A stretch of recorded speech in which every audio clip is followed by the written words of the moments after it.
If you told me 5 years ago that my family would one day call me out of the blue, acting like nothing had happened, I probably would have laughed in your face. Not because I'm some kind of cynic, but because after everything that went down when I left home, I honestly thought I'd never hear from them again.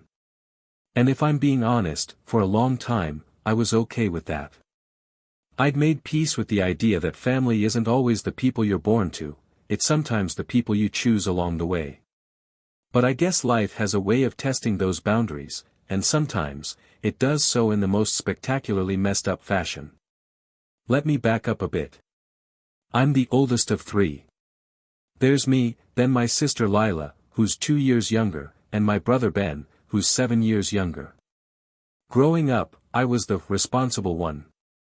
The one who got decent grades, who never got in trouble at school, who came home on time and helped my parents out with whatever they needed. I didn't mind it, honestly. I figured that was just what being the oldest meant. But as I got older, I started to notice things. Little things at first, the way my parents would brush off my achievements, but throw a parade if Lila so much as remembered to feed the dog. The way Ben could do no wrong, even when he was clearly in the wrong. I told myself I was being dramatic, that maybe I was just reading too much into things. But by the time I graduated high school, it was pretty obvious that I was the insurance policy kid. The one they could count on to keep things running smoothly, to pick up the slack, to make sacrifices so the other two didn't have to. Still, I stuck around. I went to a local college instead of the one I really wanted, because it was cheaper and meant I could keep helping out at home. I worked 2 jobs so I could pay my own tuition and still give my parents money for groceries. I watched Lila get a brand new car for her 16th birthday while I drove a hand-me-down that barely made it up the hill to campus. I watched Ben get bailed out of trouble more times than I could count, while I was told to set a better example. I think the final straw came when I graduated college. I was the first in our family to do it, and I'd worked my ass off to get there. I invited my whole family to the ceremony. My parents showed up late, left early, and didn't even stay for the pictures. Lila and Ben didn't come at all. I remember standing outside the auditorium, watching all the other families taking photos and celebrating, and just feeling empty. Like I'd spent my whole life climbing a mountain, only to find out there was nothing at the top. So, I left. I got a job offer overseas, a decent one, in a field I actually cared about. It was a chance to start fresh, to finally put myself first. I told my parents I was moving, and their only response was, "What about us? Who's going to help out around here?" No congratulations, no, "we'll miss you," just guilt and expectation. I packed my bags, bought my own plane ticket, and left without a backward glance. The first year was hard. I missed home, even if home had never really missed me. I called on holidays, sent gifts, tried to keep in touch. But the calls got shorter and more awkward, the responses to my emails fewer and farther between. Eventually, it just stopped. No more birthday messages, no more updates. I'd see photos on social media of family gatherings I wasn't invited to, milestones I didn't even know about. It hurt, but I told myself it was for the best. I built a life for myself, friends, a job I loved, a tiny but cozy apartment in a city that felt like it actually wanted me around. Fast forward to last year. I was sitting in my apartment on a rainy Saturday morning, drinking coffee and reading, when my phone buzzed. It was an email from my mother. The subject line was just my name. I almost didn't open it. We hadn't spoken in over 2 years at that point, and the last message I'd gotten from her was a forwarded chain email about some miracle weight loss supplement. But curiosity got the better of me. The email was short and to the point. "No, how are you? No, I hope you're well. Just, Ben is very sick. He needs a kidney transplant. You're a match. Please come home." I read it 3 times before it really sank in. My brother, my baby brother, who I hadn't spoken to in years, needed a kidney, and apparently, I was the solution. The email included a PDF attachment with some medical jargon, a list of dates for possible testing, and a line at the end, "We're counting on you." I sat there for a long time, just staring at the screen. It wasn't that I didn't care about Ben. For all our differences, he's still my brother. But the sheer audacity of it floored me. After years of radio silence, after being cut out and ignored, I was suddenly family again, because they needed something from me. Not a phone call to catch up, not an apology, not even a pretense of concern for my life. Just a demand, wrapped in a thin veneer of familial obligation. I didn't respond right away. I spent the whole weekend thinking about it, turning it over in my mind. I talked to a couple of close friends, people who'd become like family to me over the years. Most of them were shocked, some were angry on my behalf. One friend, whose own family had put her through the ringer, just hugged me and said, "You don't owe them anything." I wish I could say I immediately decided to say no. But the truth is, I felt guilty. That old, familiar sense of responsibility reared its head. What if something happened to Ben? What if I was the only one who could help? Would I be able to live with myself if I said no? So, I replied. I told my mother I was sorry to hear about Ben, and that I hoped he was getting good care. I asked for more information, what exactly was wrong, what the doctors were saying, what the risks were. I tried to keep it neutral, but I could feel the old patterns creeping in. The need to be the good son, the fixer. Her response came within the hour. This time, it was a group email, my parents, Lila, and Ben all copied in. It was longer, but not warmer. There were details about Ben's diagnosis, chronic kidney disease, stage 5, the timeline for transplant, the fact that both my parents and Lila had been tested and weren't matches. The tone was desperate, but also oddly transactional. Like they were negotiating a business deal, not asking their estranged son to undergo major surgery. Ben chimed in with a single line, "I know we haven't talked in a while, but I really need your help." I didn't know what to say. I told them I needed time to think, that I'd look into the process and talk to my doctor. I spent the next week reading everything I could about kidney donation, the risks, the recovery, the long-term effects. I scheduled an appointment with my GP, who was supportive but cautious. "It's a big decision," she said. "Don't let anyone pressure you." Meanwhile, the emails from my family kept coming. At first, they were polite, updates on Ben's condition, reminders about the transplant timeline. Then, as I didn't reply right away, they got more insistent. My mother wrote, "We're all counting on you. Don't let your brother down." Lila sent a message that just said, "Don't be selfish." Even Ben, who I'd always thought was the least manipulative of the bunch, started guilt-tripping me, "If you loved me, you'd do this." I started to feel trapped. No matter what I did, it felt like I was going to lose. If I said no, I'd be the villain, the ungrateful son, the heartless brother. If I said yes, I'd be putting my own health on the line for people who'd made it clear I was only family when it suited them. I didn't sleep much that week. I kept replaying old memories in my head, birthday parties I wasn't invited to, holidays spent alone, phone calls that went unanswered. I thought about the time I'd sent Ben money to cover his rent, only to find out he'd used it to buy a new gaming console. I thought about the way my parents had dismissed my achievements, the way they'd always expected me to give and give and give, without ever giving anything back. And I thought about the life I'd built for myself, the friends who'd shown up for me when my own family hadn't, the job I loved, the city that felt like home. I realized I wasn't willing to risk all of that for people who saw me as nothing more than a spare part. So, I made a decision. I wrote back to my family. I told them I was sorry for what Ben was going through, and that I hoped he found a donor soon. But I couldn't be that donor.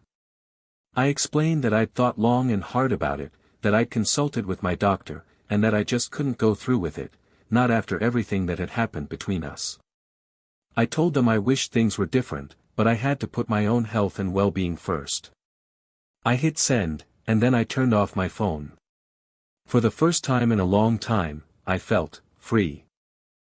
I wish I could say that after sending that email, I was flooded with a sense of relief that lasted. For a few hours, I really did feel lighter, like I'd finally managed to cut the last, fraying thread that had been tying me to a version of myself I didn't want to be anymore. But the thing about family, even one as fractured as mine, is that the ghosts don't just disappear when you close your inbox or silence your phone. They linger, creeping into the quiet moments, when you're brushing your teeth, or waiting for the kettle to boil, or lying awake at 2 a.m. listening to the rain against the window. The first response came from my mother. I knew it would. She'd always been the one to orchestrate family matters, to decide who was in and who was out, who deserved praise and who needed to be reminded of their place. Her email was longer than usual, and for a moment, I almost believed she was going to apologize. The opening lines were almost gentle. I know things haven't always been easy between us, she wrote. I know you feel like we haven't appreciated you the way we should have. But then the tone shifted, and the rest of the message was a masterclass in guilt-tripping. She reminded me of all the times she'd sacrificed for me, driving me to soccer practice, helping with my homework, making sure I had food on the table. She said she couldn't understand how I could turn my back on my own flesh and blood, especially when Ben's life was hanging in the balance. She said she hoped I could live with myself. I read it twice, the first time with a kind of numb resignation, the second time with a growing sense of anger.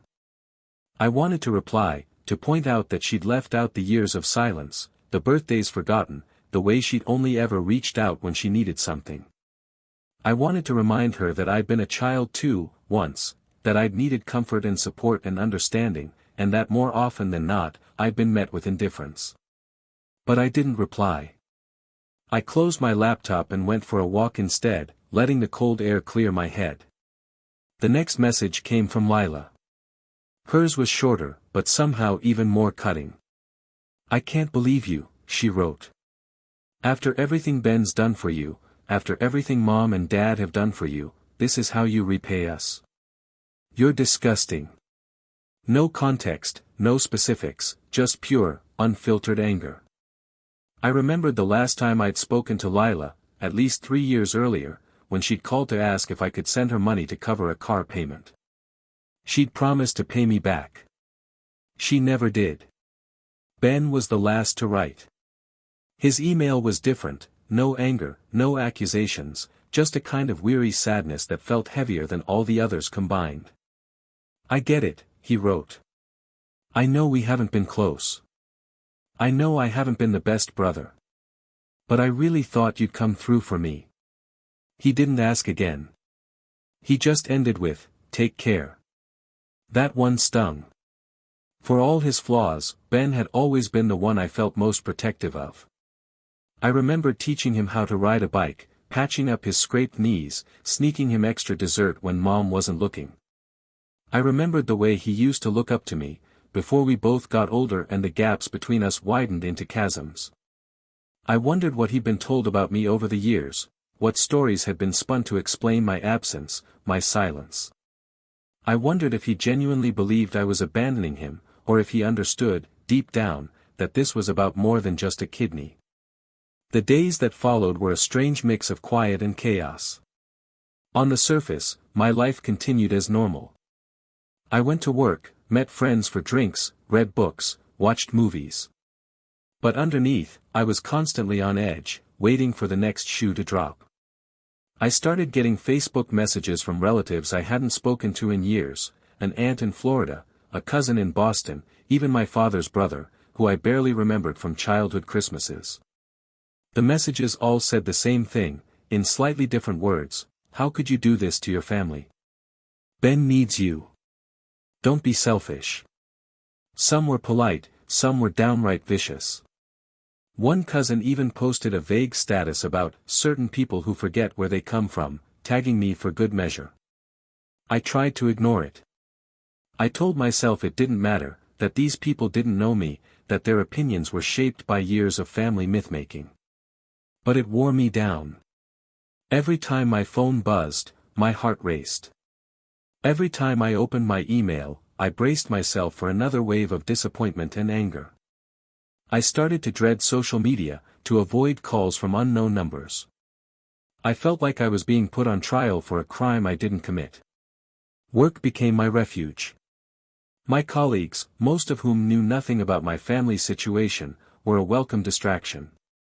I threw myself into projects, volunteered for extra shifts, stayed late at the office just to avoid going home to my empty apartment. My friends noticed, of course. One night, over beers, my friend Marcus asked if everything was okay. I hesitated, then told him the whole story, about the emails, the guilt, the pressure. He listened without interrupting, then said, "Man, that's messed up. But you did the right thing. You have a right to your own life." I wanted to believe him. I really did. But the guilt was like a shadow, always lurking just out of sight. I started to second-guess myself. Was I really being selfish? Was I letting old wounds cloud my judgment? What if something happened to Ben, and I could have prevented it? I lay awake at night, replaying the arguments in my head, drafting responses I'd never send. About 2 weeks after my last email, I got a call from my father. That alone was unusual. He'd never been much of a communicator, preferring to let my mother handle family matters. I almost didn't answer, but curiosity got the better of me. He didn't waste time on pleasantries. "I'll get right to the point," he said. His voice was tired, rough around the edges, like he hadn't slept in days. "Your mother's beside herself. Ben's not doing well. You need to come home." I took a deep breath, trying to keep my voice steady. "Dad, I'm sorry Ben's sick. I really am. But I can't be the solution to every problem. I have my own life here." There was a long pause. I could hear him breathing, could picture him sitting at the kitchen table, staring out the window at the backyard I hadn't seen in years. "We didn't mean for things to get so bad," he said finally. We need you." The words hung in the air, heavy with all the things left unsaid. I thought about all the times I'd needed them, and they hadn't been there. I thought about the years of silence, the birthdays missed, the milestones ignored. I thought about the way they only ever reached out when they needed something from me. "I'm sorry," I said. "I really am. But I can't do this." He didn't argue. He just sighed, a sound so full of defeat it almost broke my resolve. "Okay," he said. "Take care of yourself." The call ended, and I sat there for a long time, staring at the wall, feeling both lighter and heavier than I had in years. In the days that followed, the messages slowed, then stopped altogether. It was as if my refusal had finally sunk in, as if the family had collectively decided to write me off once and for all. I watched from a distance as Ben's health updates trickled onto social media, fundraisers, posts about the search for a hero, photos of him in the hospital surrounded by friends and family. My name was never mentioned, but I knew the subtext. I was the missing piece, the absent brother, the one who'd let everyone down. I started seeing a therapist, something I'd put off for years. I told her everything, the family dynamics, the guilt, the sense of obligation that never seemed to go away. She listened, asked questions, helped me untangle the knots I'd been carrying for so long. "You can love your family and still set boundaries," she said. "You're allowed to put yourself first." Slowly, I started to reclaim my life. I reconnected with friends I'd neglected, picked up old hobbies, took a weekend trip to the coast. I let myself feel joy without guilt, let myself imagine a future that wasn't defined by what my family wanted or needed from me. It wasn't easy. Some days, the old doubts crept back in, whispering that I was selfish, ungrateful, unlovable. But I pushed through, reminding myself that I deserved happiness too. One afternoon, as I was walking through the city, I got a message from Ben. It was short, just a few lines: "I'm out of the hospital. They found a donor. I hope you're okay." No anger, no guilt, just a simple update, a small olive branch. I stared at the screen for a long time, unsure how to respond. In the end, I just wrote back, "I'm glad you're okay." Take care of yourself. It wasn't a reconciliation, not really. But it was something, a crack in the wall, a sign that maybe, someday, things could be different. For now, though, I'm learning to live for myself. To define family on my own terms. To accept that sometimes, the hardest thing you can do is say no, and that sometimes, it's also the bravest. It's funny how, after a storm, the world feels both emptier and clearer. When the barrage of messages from my family finally faded into silence, I was left with a quiet that felt almost alien. For so long, my life had been defined by their needs, their guilt, their expectations, a constant, low-level hum of obligation I could never quite tune out. Now, with that noise gone, I was forced to face myself in a way I never had before. In the weeks after Ben's transplant, I found myself replaying everything that had happened, not just over the past months, but over the years. I thought about the childhood birthdays spent waiting for my parents to come home, the report cards I'd left on the kitchen table that nobody ever read, the way I'd learned to make myself useful because being useful was the only way I ever felt seen. I thought about the first time I realized that family could mean something different for other people, something warm, unconditional, a place to land instead of a job to perform. I'd always envied those people. The ones whose parents called just to say hi, whose siblings showed up for them without being asked, whose family photos looked like something out of a holiday commercial. For a long time, I thought there was something wrong with me for not having that, for not being able to create it out of sheer willpower. But therapy, and time, and distance had taught me otherwise. Sometimes, the problem isn't you. Sometimes, the only thing you can do is let go. I kept in touch with Ben, in a tentative, careful way. After his brief message about the transplant, we exchanged a few more emails, updates about his recovery, stories about mutual friends, the occasional meme or YouTube link. We never talked about the kidney, or the emails, or the months of silence that had stretched between us. It was as if we'd silently agreed to start over, to build something new out of the ashes of what we'd lost. I didn't know if it would last, or if we'd ever be close in the way I'd once hoped. But it was enough, for now. My parents, on the other hand, stayed silent. I saw glimpses of them on social media, photos from family gatherings, updates about Lila's new job, the occasional comment from my mother on a distant relative's post. My name never came up, not even in passing. It was as if I'd been erased, written out of the family story for good. At first, it hurt more than I wanted to admit. But over time, the pain dulled, replaced by a kind of bittersweet acceptance. I realized that I couldn't force them to see me, to value me, to love me in the way I needed. All I could do was love myself, and surround myself with people who did the same. The funny thing is, as the months went by, I started to feel lighter. Freer. I threw myself into my work, took on new projects, traveled to places I'd always wanted to see. I made new friends, deepened old friendships, built a community that felt like home. For the first time in my life, I wasn't living for anyone else's approval. I was just living. One evening, about 6 months after Ben's transplant, I got a call from Lila. I almost didn't answer, her name on my screen still sent a jolt of anxiety through me, but curiosity won out. Her voice was different, softer than I remembered. "Hey," she said.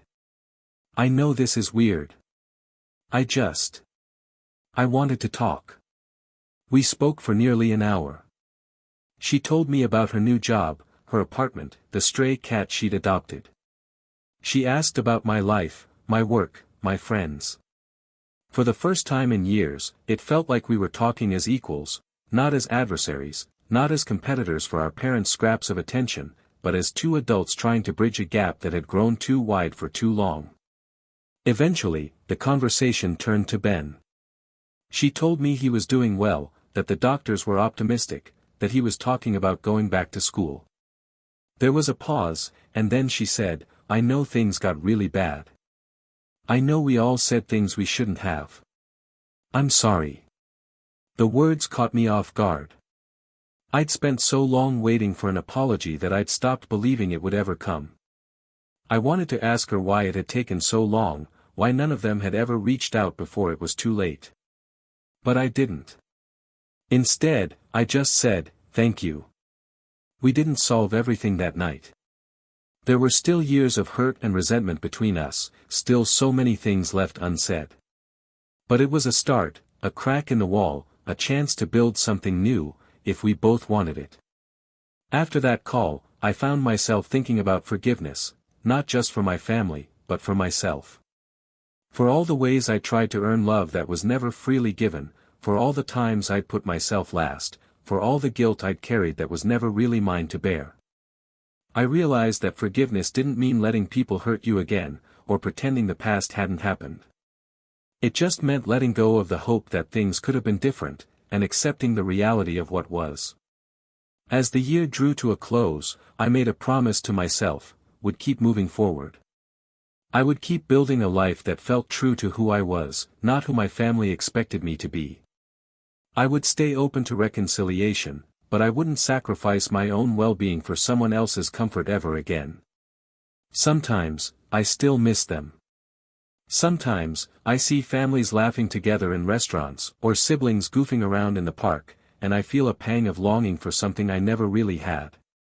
But then I remember how far I've come, how much I've grown, how many people I have in my life who love me for me, not for what I can give them, or what I can do for them, but just because I exist.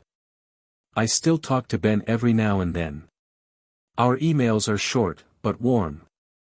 Lila and I text sometimes, sharing photos of our pets or complaining about work. My parents remain distant, but I've learned to accept that, too. Some wounds heal slowly, if at all. But I don't need their approval to be whole. I never did. If there's one thing I've learned through all of this, it's that family isn't always the people you're born to. Sometimes, it's the people you choose, the friends who show up, the mentors who listen, the community you build for yourself when the one you were given falls short. And sometimes, the bravest thing you can do is walk away from what hurts you, even when everyone says you're wrong. I don't know what the future holds. Maybe one day my parents and I will find our way back to each other. Maybe we won't. But either way, I know I'll be okay. Because for the first time in my life, I'm living for me.